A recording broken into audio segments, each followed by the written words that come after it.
بسم اللہ الرحمن الرحیم نحمدہ و نصلی علی رسولہ الکریم وعلی آلہ الطیبین الطاہرین المعصومین المظلومین اما بعد فقد قال اللہ تبارک و تعالی فی کتابہ المجید بسم اللہ الرحمن الرحیم قد افلح من تزکا وذکر اسم ربہ فصلی صدق اللہ العلی العظیم۔ ماہ سیام کا 24واں درس لے کر آپ کی خدمت میں حاضر ہوا ہوں۔ باب الاعتکاف کے حوالے سے ہم نے پوری تفصیل آپ کے گوش گزار کر دی کہ اعتکاف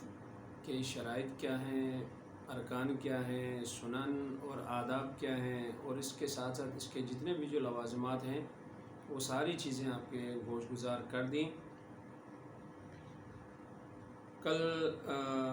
فطرہ کے حوالے سے بات کرنے کا آپ سے وعدہ کیا تھا۔ ایسی مناسبت سے قرآن مجید فرقان حمید کی آیت مبارکہ آپ کے سامنے تلاوت کرنے کا شرف حاصل کیا ہے۔ اللہ تعالیٰ فرماتا ہے قد افلح من تزکا، وہ شخص کامیاب ہو گیا جس نے تزکیہ کیا یعنی زکوٰۃ دی، وذکر اسم ربہ فصلی، پھر اللہ تعالیٰ کا ذکر ادا کیا اور پھر نماز پڑھ لی۔ یہ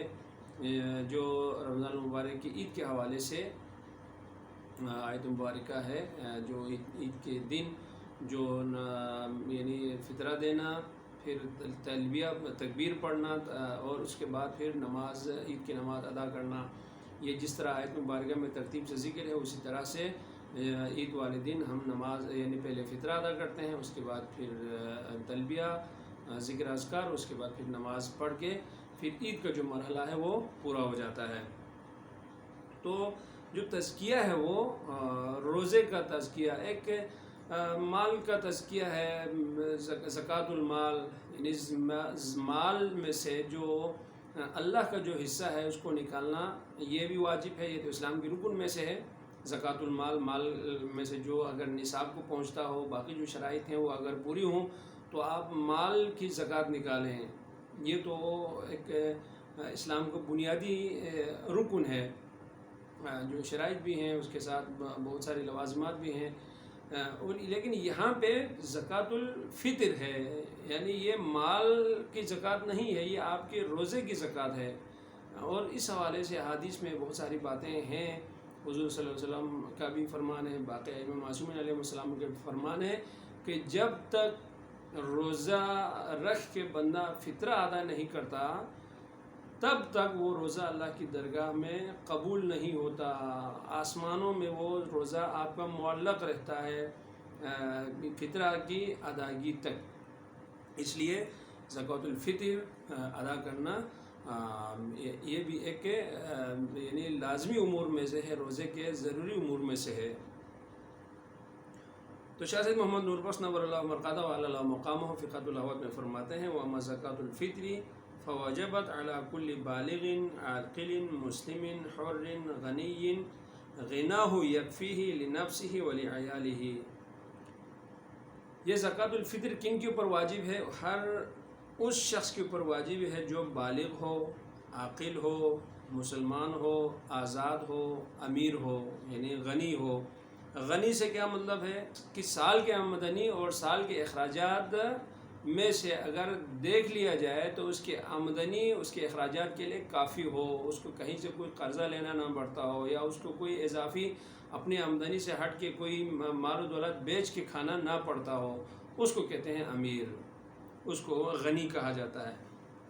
تو ان کے اوپر واجب ہے یہ زکوٰۃ الفطر ادا کرنا۔ کیا واجب ہے؟ ان یخرجھا عن نفسہ وعن عیالہ، اپنی طرف سے اور اپنے اہل و عیال کی طرف سے زکوٰۃ الفطر ادا کرے، مسلمن کانا او کافرن۔ اب اس میں دو چیزیں ہیں، ایک زکوٰۃ کفیل کے اوپر واجب ہو جاتا ہے، زکوٰۃ الفطر واجب ہو جاتی ہے۔ کفیل ایک گھر کا جو سربراہ ہے، یعنی جس کے ماتحت باقی افراد خانہ آتے ہیں یا ان کی کفالت کی ذمہ داری اس شخص پر ہو، اس کے لیے مسلمان، عاقل، بالغ، حر اور غنی ہونا شرط ہے۔ لیکن کن کی طرف سے دینا ہے اس شخص نے، یعنی اس کے گھر میں کس قسم کے لوگ ہیں، ان کے بارے میں فرماتے ہیں مسلمن کان او کافرن، چاہے ان کے اس کے جو ماتحت جو لوگ ہیں، اس کے زیر کفالت جو افراد ہیں، وہ چاہے مسلمان ہو یا کافر ہو، حرن کان او عبدن، چاہے وہ غلام ہو یا آزاد، اچھا صغیرن کان او کبیرن، چاہے نابالغ بچہ ہو یا مکلف بالغ بندہ، اچھا کان او کبیر، ان سب کی طرف سے اس کفیل کو فطرہ ادا کرنا واجب ہے۔ اچھا ولاؤ کانا فقیرن یخرجھا کانا تبرعا، اگر وہ فقیر ہو، یعنی فقیر سے مراد جو امیر کی جو تعریف کی ہے اس میں سے، یعنی جو اس کے سال کے آمدنی اور سال کے اخراجات برابر نہ ہو، اخراجات زیادہ ہوں یعنی اور آمدنی کم ہو، اور اس کو اس اخراجات کو پورا کرنے کے لیے کوئی اور طریقے سے اس کو یعنی مال دولت بیچ کے یا کسی اور طریقے سے اس کو اخراجات پورے کرنے پڑتے ہوں، اس بندے کو فقیر کہا جاتا ہے۔ تو اس فقیروں کے اوپر یہ چیز واجب نہیں ہے، البتہ ان کو اپنی طرف سے فطرے کے طور پہ کوئی نہ کوئی چیز نکالنا سنت ہے، اگر وہ کر سکتے ہیں تو ٹھیک ہے، نہیں کر سکتے تو ان کے اوپر واجب نہیں ہے۔ وتجب النیت عند اخراجها او ایصالها الى المستحق، اور اس سے زکوٰۃ الفطر کو حوالہ کرتے وقت یا اپنے طرف سے نکالتے وقت دو طریقے ہیں، نیت کرنا واجب ہے، یعنی ایک اس وقت کہ آپ نے اپنے یعنی تمام افراد خانہ کی طرف سے آپ نے فطرہ نکالا، مستحق آپ کے سامنے بیٹھا نہیں ہے، آپ نے اپنے پیسوں میں سے فطرے کا پیسہ نکال کے یا آپ کوئی اور چیز جنس کی چیز اگر آپ وہ نکالنا چاہیں جو علاقے میں سب سے زیادہ جو چیز کھائی جاتی ہو وہ آپ نکال لیں، مستحق ابھی آپ کے پاس نہیں ہے، لیکن آپ مال میں سے فطرے کی چیز وہ نکال کے آپ رکھنا چاہتے ہیں، اس وقت آپ نیت کریں وہ بھی ٹھیک ہے، یا مستحق آپ کو مل گیا تو مستحق کے حوالے کرتے وقت آپ نیت کر لیں تو بھی ٹھیک ہے۔ تو نیت کرنا واجب ہے، نیت اس طرح سے کرنا ہے، اگر ایک بندے نے صرف اپنی طرف سے فطرہ ادا کرنا ہو، وَدِّ زکوٰۃ الفطر عن نفسی اداء لوجوبها قربۃ الی اللہ، اگر اس نے اپنے گھر والوں کو اس طرف سے بھی یعنی اپنا فطرہ بھی اور اپنے گھر والوں کی طرف سے بھی اگر فطرہ اس نے ادا کرنا ہو تو وہ اس طرح سے نیت کرے گا، اودی زکوٰۃ الفطر عن نفسی وعن عیالی اداء لوجوبها قربۃ الی اللہ اللہم صلی علی محمد وآل محمد، اس طرح سے وہ نیت کر لے۔ نیت کرنے کے بعد چاہے وہ فطرہ نکالتے وقت نیت کرے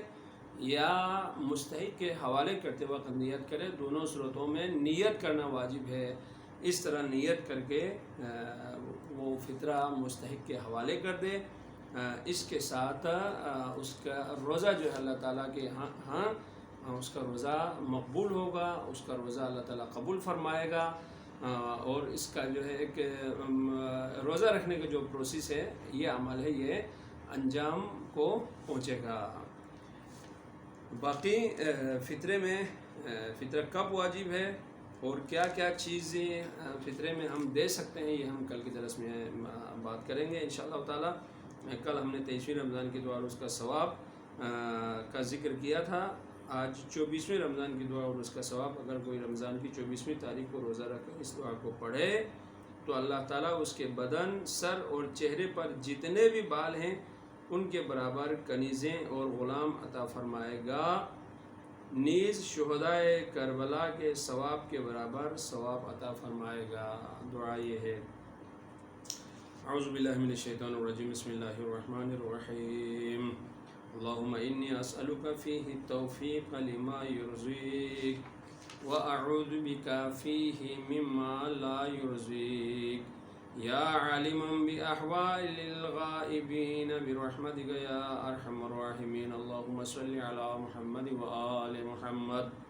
پروردگار اس ماہ مبارک میں تیری رضامندی والی چیز کی توفیق کا طلبگار ہوں، اور جس چیز میں تیری رضامندی نہیں اس سے میں تیری پناہ مانگتا ہوں، اے غائب والوں کے احوال جاننے والے، اے سب سے زیادہ رحم والے، تیری رحمت کا واسطہ، اللہم صلی علی محمد وآل محمد۔